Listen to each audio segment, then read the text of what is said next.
Welcome to this top 5 units video for the World Eaters. So the Codex has come out from Games Workshop. An opportunity in this video to come from a tactical point of view. I don't collect World Eaters myself. They've been on the channel plenty of times. Do miss Tom with his famous World Eaters army. They were fantastic looking on the board. So I've experience of fighting against them. Hyper aggressive Chaos Space Marine Legion.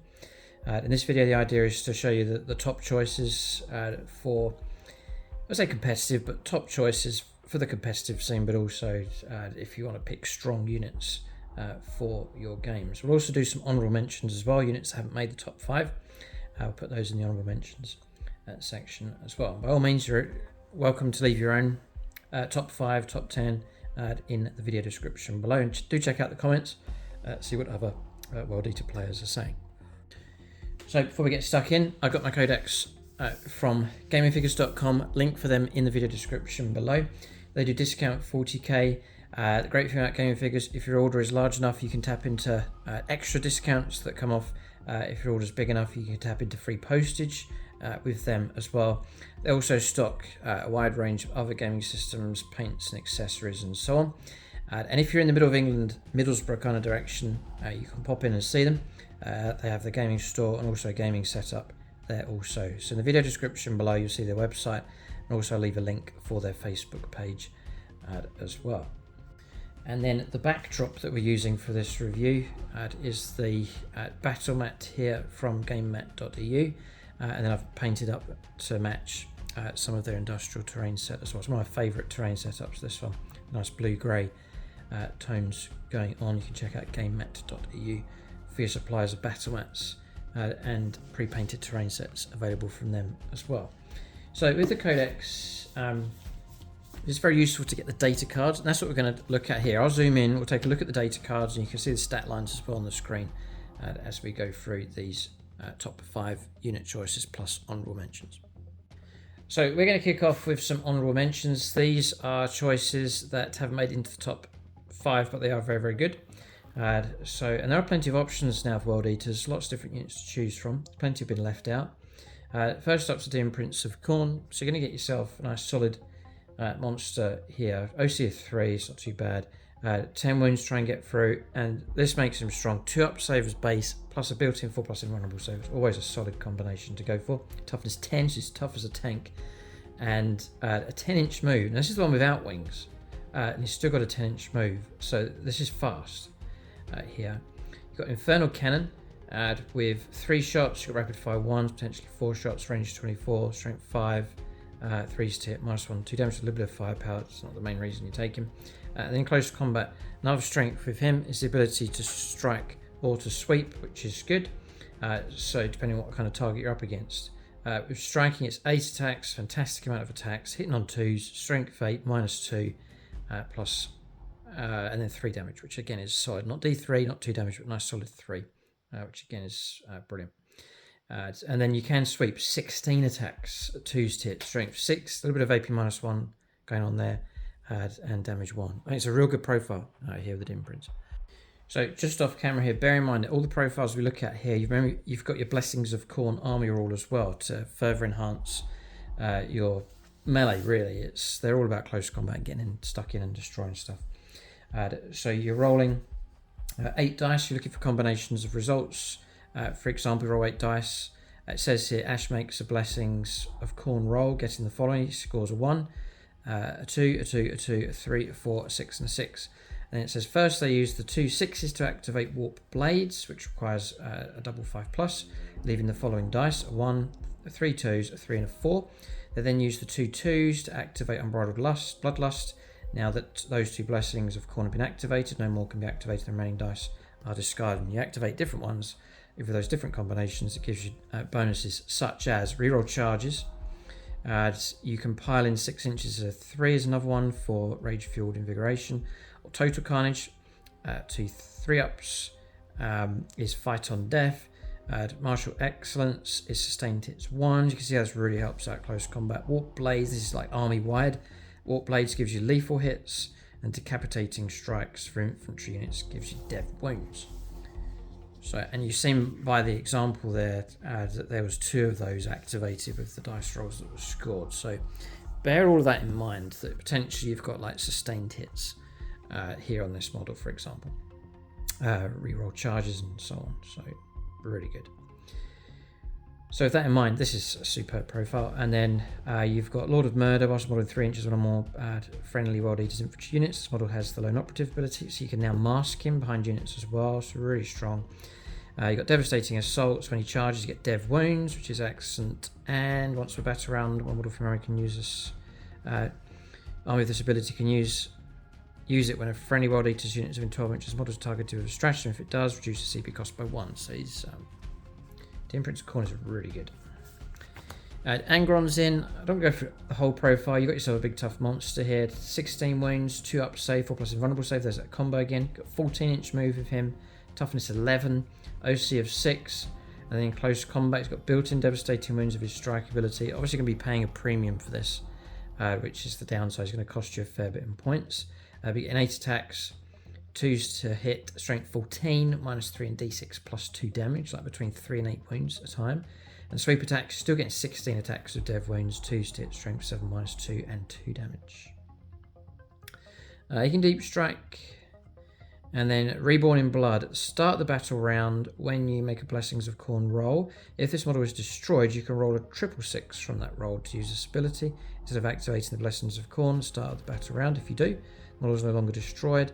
The reinforcement step your next movement phase is set up anyway. So you can return him on that 666 with those dice. It's a bit swingy, you might not get him back, but it's great to have him back on the board.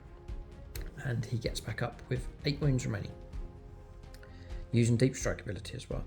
And then Wrathful Presence, start of the battle round. Select one Wrathful Presence ability to the start of the next battle round. The model has that ability. So that's Angron.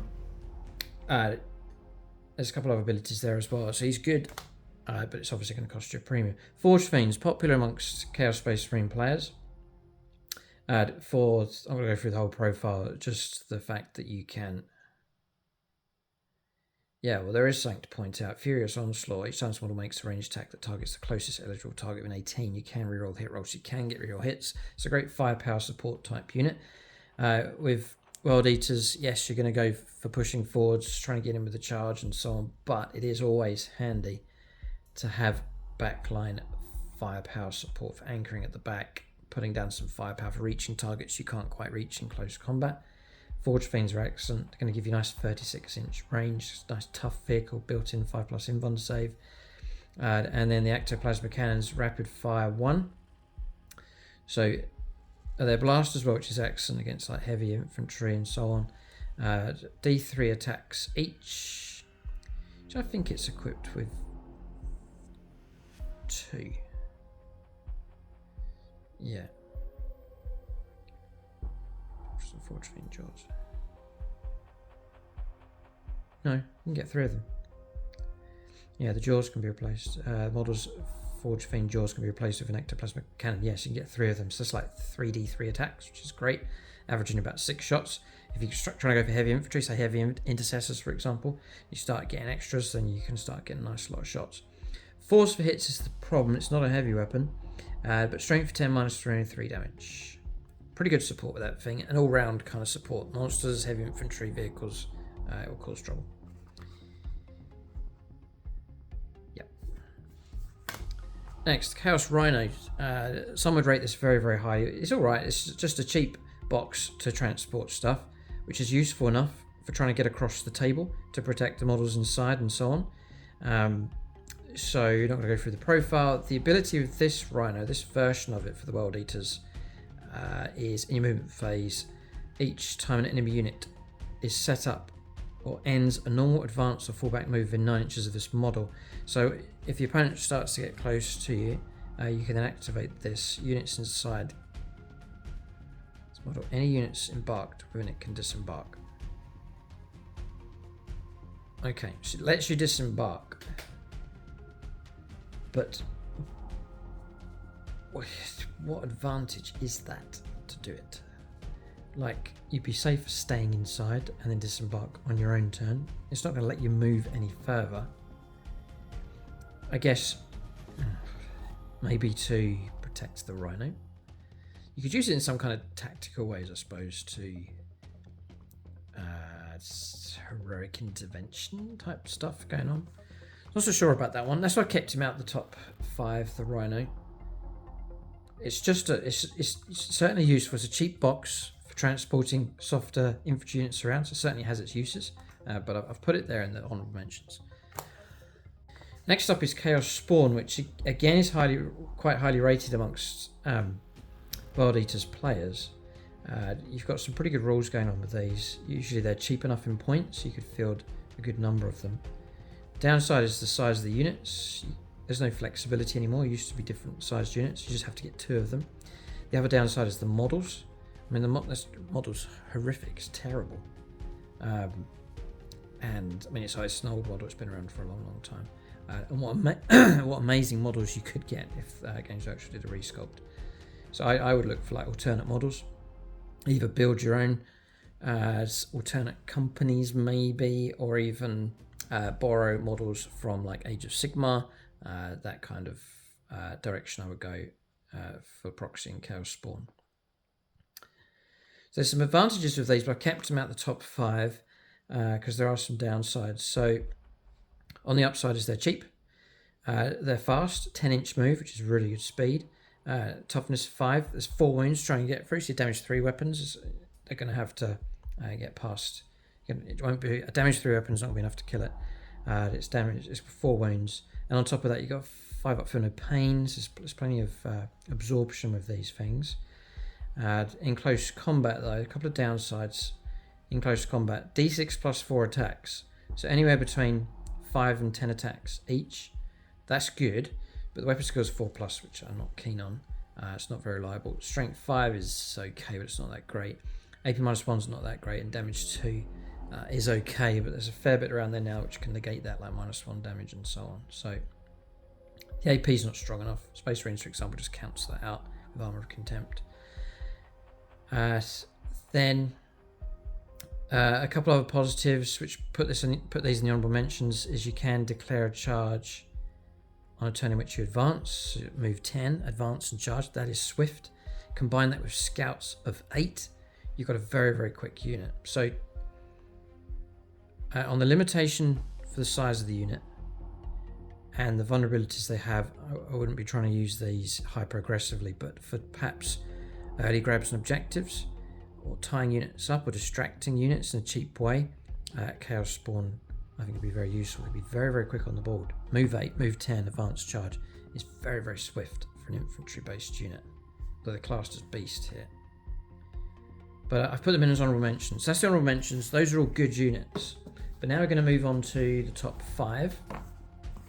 Not all of these choices are because they're the toughest, but more trying to balance out the different reasons you take units. You're trying to win games of 40k. You want units that can kill other units in close combat for sure. That's your theme for World Eaters.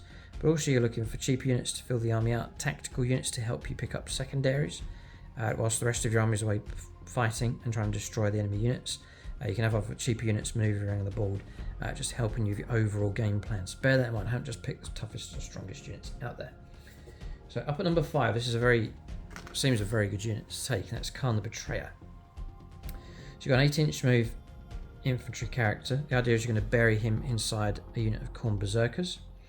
You've got toughness 4, but remember he's buried inside your unit and bodyguarded by them. 3 up save, built in 4+ invulnerable save, 5 wounds, OC1, leadership 6. So you've got a plasma pistol, won't run through that, just a pistol shot with him. So first strength with him is his close combat weapon for an infantry character. It's Gore Child. 8 attacks at 2s tier, that's fantastic. Strength 7.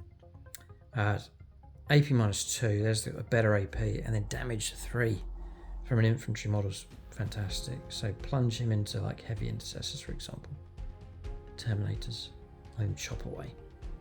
He's epic hero. He has to join Khorne Berserkers, no one else. And then we'll put him in the top 5's brilliant profile. He'll be cheaper than other HQ options. And then he's also got these buffs here. These have just pushed him up here. So Legendary Killer. Whilst this model is leading a unit, nice big blob of Khorne Berserkers, Each time model in that unit makes a melee attack, you reroll hit rolls of 1. Fantastic. So it's built in, reroll 1s. Then on top of that, you can reroll wound rolls of 1 as well. So you're just rerolling all your 1s for hitting and wounding with the entire unit, and that makes Khan the Betrayer great value. And he's going to get his own bonus for that. So therefore, with Gorechild, he's going to be on 8 attacks at 2s to hit, rerolling 1s. So like super reliable with his hitting, and then strength 7, and then 3s or 2s to wound, rerolling 1s. Again, very reliable for his wounding. It's really dangerous. Then you've got the Betrayer. At the end of your charge phase, if this model is leading a unit and that unit is not within engagement range of 1 or more enemy units, you must take a leadership test for this model. Leadership of 6 is good.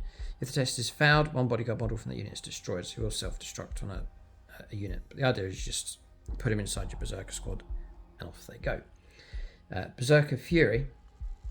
The first time this model is destroyed, at the end of the phase, on a d6 roll a 2+, set this model back up on the battlefield as close as possible to where it was destroyed with engaged range, and not within engaged range of 1 or more enemy units with 3 wounds remaining. So a 2+ to get back up again is just the icing on the cake.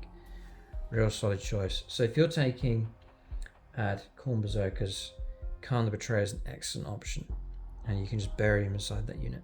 And if for some reason he has rooted out snipers or however he's been got to, he's going to get back up again. And I guess he can, when he gets back up, if he's slain his unit's still alive, he'll just rejoin his unit, I presume. You can do that. So, Khan the Betrayer. Next up, entirely different choice. And do let us know what you think in the comment section below if you agree or disagree. We're now considering these Jackals. The models for these are fantastic. They're beautiful sculpts from Games Workshop. They're about, I rate them as one of the best sort of Chaos Cultist style units out there. They're just brilliant poses to sculpt. And the weapon options, they just look so overkill for what they are. But Jackals, 7-inch move. These are going to be a cheaper light infantry, so don't expect them to be going after tanks and so on. But they have their uses. And there's a rule with these which just put them into the top 5 as like a tactical choice. They're toughness 4, which is crazy for light infantry. 6 up save, so they are vulnerable. They can get mowed down, just the 1 wound. So on, auto pistols. And then for melee weapons, I'm just going to check the loadout on these things. 1 Jackal Pack Leader, 1 Dishonored, and 8 Jackals, so a squad of 10. Or you can go for a squad of 20 here. Jackal Pack Leader, 2 Dishonored, and 17 Jackals. Size of that unit. Chain Blades and Auto Pistols, just wanted to see. Chain Blades is going to give you 3 attacks base, 4s to hit, strength 3, make -0 and 1 damage. And then the Jackal Pack Leader, and every Jackal... Pack Leader Chain Blades, yeah. For every Dishonored you can take paired Manglers. That sounds nastier.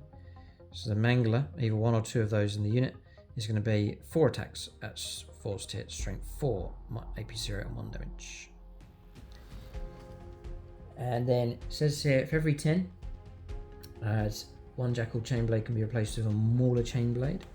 And the Mauler Chain Blade is going to give you 3 attacks at 5s to hit, strength 4, -1, 2 damage. And then any number of Dishonored models can have their paired Manglers replaced with Skull Smasher and Mangler, which is going to give you 2 attacks, 4s to hit, strength 4, -1, 2 damage. 2 damage, a little bit of sting, a little bit of punch with those, not too much though. Then for every 10 models in the unit, 1 Jackal will be equipped with an Icon of Khorne. The Icon of Khorne, each time the bearer's unit destroys an enemy unit, you gain a bloodshed point. Each time you make a Blessings of Khorne roll, roll 1 additional d6 for each bloodshed point you have, after which your bloodshed points are lost. So again, I'm not going to expect them to do too much in close combat, other than against like light infantry, just to clear those screens away, which is useful enough if you're trying to get your heavier hitting units past softer screens and hordes onto the juicier stuff behind those. I'm thinking of like up against Ashram Militarum. Clear the guard squads out of the way, send in the Jackals, and then let the Khorne Berserkers and other units, 8-bound, Slaughterbound and so on, take on heavier targets. But let's put these in, so they're cheap cannon fodder, good for screening your own forces, good for perhaps flanking of just being a menace, and then what's put them into the top 5 here as a tactical choice is objective Ravaged. At the end of your command phase, if this unit is in range of an objective marker you control, that objective marker remains under your control until your opponent's level of control of that objective marker is greater than yours at the end of a phase. So sticky objectives basically, and that is exceptionally useful to have, especially if the bulk of your army is pushed forwards and perhaps beyond the middle of the table, for example, and pushing into enemy lines. You can have jackals following up and making objectives sticky and so on. So I think they have their uses for sure, and if you're spending points on heavier hitting units, it's great to bulk the army out with units like the jackals. So they're in. That's number 4. Next up is number 3. This is a very solid choice. There's some really good things going on here with the Lord and the Juggernaut. Again, amazing models as well. So 10-inch move, toughness 6, which is really good. 3 up save, 4+ invulnerable save. You've got 7 wounds on this thing, so a real good number of wounds for this character. OC of 2 as well, which is pretty good. You've got plasma pistol, won't go through that. And then for close combat, so you've got the Exalted Chainblade, 7 attacks needing 2s, strength 6, -1 and 2 damage, not bad in close combat. And the Bladed Horn, which is extra attacks equipped with Lance. This is like the steed. Here, the Beast, that's going to give you 4 attacks needing 3s. You've got a total of 11 attacks come through, strength 6, -1 and 2 damage. And Lance as well, so +1 to the wound roll on the charge. Now, one of the brilliant upsides for him is who you can join. This model can be attached to the following units: 8-bound, an Exalted 8-bound, and Khorne Berserker. So you can actually bury him inside a unit of Berserkers. That's fantastic. He's got a real good solid character. The other great thing of him, he's not an epic hero, he's not named, so therefore you can start to stick enhancements on top of him as well, just to customize him and build him to make him even better. Now, on top of that, you've got aggressive advance. So whilst this model's leading a unit, models in that unit have move characteristic of 10. So you may say, well, if I stick him inside a unit of Berserkers, they've got movement 8.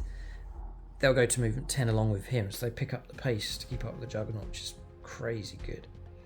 And each time model in that unit makes a normal advance or fallback or charge move, it can move horizontally through terrain features. Right, so you just go straight through stuff. Yeah, it's not this model, it's model in that unit. So now what you've got is the ability he's granting to give units to not have to climb over stuff is insanely good. To bypass terrain, go straight through it. Usually you've got a terrain piece, for example, like you come up against something like this. Here, if I zoom out. So you got terrain pieces like this, and the only way for you to get around it is to go up. You know, going 3 up, 4 up, 2 across, 2 down. It's really going to slow your movement down. But if you're able just to measure straight through it, it's tremendously advantageous to have that. And it just looks so cool as well to have a unit of Berserkers, big blob of those, and then in amongst them at the heart of the unit is a Lord on the Juggernaut. Just looks so good. So that's, if I was building an army of these, it's something I would seriously consider. To up the speed, the maneuverability, and to bury a really good character inside the squad. So super good. And then crush all who stand before us.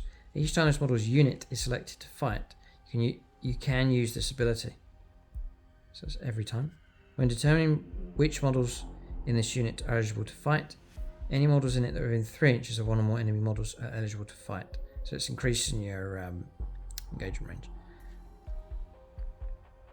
To fight. Yeah, when resolving those attacks, such models can target one of those enemy units that is within 3 of them, and with an engagement range of the unit. Yeah, so it's just expanding the reach. So it's going to help you out a lot if you've got like a big unit of Khorne Berserkers and you're trying to get as many models in the fight as possible.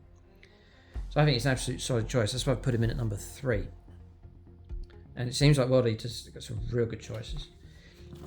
Next up, number 2, I have lumped a selection of units together.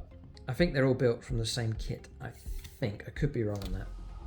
And that is the bound units. So you've got 8-bound, Slaughterbound, and Exalted 8-bound. So I start with regular 8-bound first of all. Let's do it this way. So I've put these in all because it's just this certain type of unit. I put them in at number 2.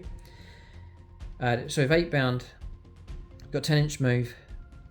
Toughness 6, that's fantastically good. 3 up save, 5+ invulnerable save, 3 wounds as well. It's got a real good solid profile. Then you've got chain blades, 5 attacks each at 3s, and then the basic profile of these for their weapons is mad. Strength 8 -2, 2 damage. Absolute killers. You've got Scout 6 on these, so now you've got move 6 plus then your movement of 10. So you've got brilliant coverage across the board. Then you've got Beacons of Rage. It's an aura after for any World Eater's unit is within 6 inches of this unit. Each time model in that unit makes a melee attack that targets a unit excluding monsters and vehicles, add 1 to the hit roll. Crazy. And if that attack targets a unit excluding monsters and vehicles that is below half strength, +1 to the wound roll as well. So they're to hype up other units nearby, such as Khorne Berserkers, for example. So nice swift unit, deadly in close combat, solid profile, and they're buffing other units nearby. Really good choice. So next up is the Slaughterbound. So this is like the character you can add to units. So it says here, if this model is attached, this model can be attached to following units, 8-bound or Slaughterbound. So if I put him in, he goes with either of those 2 types of units. So you got here is you got the same speed, same toughness, 3 up save, 5+ invulnerable save. You got 6 wounds with him, and then brilliant profile with the Lacerator and Demonic Claw. 6 attacks, 2 hit, strength 8 -2, 2 damage. So he's matching in quite nicely with the 8-bound and their profile for their weapon. So with him, the idea is you bury him in with these units. Just need to check the sizes. Oh, right, okay, so it's not just 3. You can go for units of 6. So with the 8-bound, you can go for squads of 3 or 6. With Slaughterbound, you're going to get Rage Eternal whilst he's leading a unit. In your command phase, you can return a destroyed bodyguard model to the unit. That's fantastically good. And then a Possessed Lord once per battle at the start of the fight phase. This model can use this ability if it does. At the end of that phase, add 3 to attacks characteristic and melee weapons equipped by this model. And those weapons have dev wounds as well. Boy, oh boy. He's going to be quite cheap compared to other characters. And he's not an epic hero, so you can add enhancements to him as well. So we've seen the character, we've seen the 8-bound, the lighter version, where they can move 10, Scout 6. But now we'll bring in the Exalted 8-bound. So if these add, they're heavier, they're not getting Scout, but you're still getting 10-inch moves. It's still really quick, super quick, faster than like Eldar foot. Toughness 6, 3 up save, 5+ invulnerable save, 3 wounds for these. With their chain blades, you're looking at 4 attacks each at 3s to hit, strength 8, -3, so real good AP minus on these, and then damage 2. But with these, you're thinking, well, strength 8 is not always that great against many of the monsters and vehicles out there. These have built-in anti-monster 3+, anti-vehicle 3+, so dangerous for sure. They actually have Deep Strike as well, and then Rend and Tear. Each time an enemy monster or vehicle units have engaged range, one or more units of this one or more units from your army with this ability falls back. Models in that unit must take Desperate Escape tests. So they're much heavier hitting. They're your option for taking on monsters and vehicles, the 8-bound. So I've put those in at number 2, just that combination, that series of options, the Slaughterbound character, the 8-bound, and then the Exalted 8-bound. Real good solid choices, very, very quick, tough units, and can hit like a brick in close combat. Number 1. I'm sure many will know this is coming. Khorne Berserkers, just regular Khorne Berserkers. Squads of, one that I think famously been able to take large units. Yeah, you can. You can take 1 Berserker champion and then between 9 to 19 Khorne Berserkers. So yeah, you could field a big squad of 20. Look incredible on the board. They will be a real problem for any army on the table. The opponent's got to work really hard to try and reduce those down. You can bury a character inside the unit, make it really hard to get through to that character. 20 Khorne Berserkers is scary. Got an 8-inch move. For regular infantry, it's nice and quick. Remember earlier we talked about the Juggernaut. Put him in there, make the movement 10. Toughness 4, just a regular kind of profile going on with these. 3 up save, 2 wounds. The OC is really good if you're pushing through to the middle ground, claiming objectives, sitting on objectives. You're going to get the OC2, which is really good. You can take bolt pistols, plasma pistols, and your options are a chain blade. So 4 attacks, 3 stitch, strength 4, -1 damage, like a regular chain sword. But bear in mind your bonuses you can get with your rolls at the start of the command phase, such as sustained, for example. And then Cornate Eviscerator. 3 attacks, needing 3s, strength 8, -2, and 2 damage. I'm just off camera, I'm just going to look up the rules for something.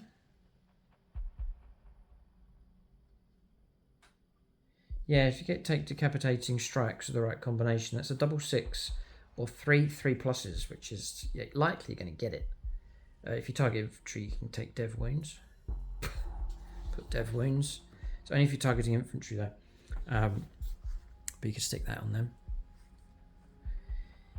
Now, on the face of it, quite tame, the profile. Like, there's nothing extra special in any of this. But the bulk of them are scary, and the fact they can act as a bodyguard is dangerous, plus the other buffs you can put on top. Add Blood Surge. In your opponent's shooting phase, each time an enemy unit has shot, if any models from this unit were destroyed as a result of those attacks, this unit can make a Blood Surge move. To do so, roll 1d6 and add 2 to the roll. Add models in this unit move a number of inches up to the result, so that's between 3 and 8 inches. But this unit must end that move as close as possible to the closest enemy unit, excluding aircraft. When doing so, those models can be moved within engagement, range of that enemy unit. This unit cannot make a Blood Surge move whilst it's battle shocked or within engagement range of one or more enemy units. It can only make one blood. I was wondering how many times you could do it. It can only make one Blood Surge move per phase. So watch out for that. But then it says in your opponent's shooting phase, so you are limited to their shooting phase. So, if you shoot them, they're going to head towards you and get closer and so on. So they are a danger on the battlefield, the Khorne Berserkers, for sure. But I think to really make them better and to optimize them, you've got to stick characters with them. And so we looked at some of them, the Lord on Juggernaut, Khan the Betrayer, some fantastic options to take. To stick in with the Khorne Berserkers to make them that much extra dangerous on the battlefield. So that's the top 5. Khorne Berserkers at number 1. Solid choice, your bread and butter, your backbone type units. Then to flavour things up, your 8-bound type units. Exalted 8-bound, smashing through heavy infantry, monsters and vehicles. Stick a slaughter-bound character in with them. Your 8-bound unit here, which is super quick across the battlefield. Scout 6, move 10. Very quick, very dangerous unit. Now we're talking about Khorne Berserkers. Put a Lord on a Juggernaut inside them, inside the unit. Jackals for more menial tasks, secondaries, putting stickers on objectives, flanking and so on, and to bulk your army out nicely. They'll do that really well. Nice big units of those if you want to.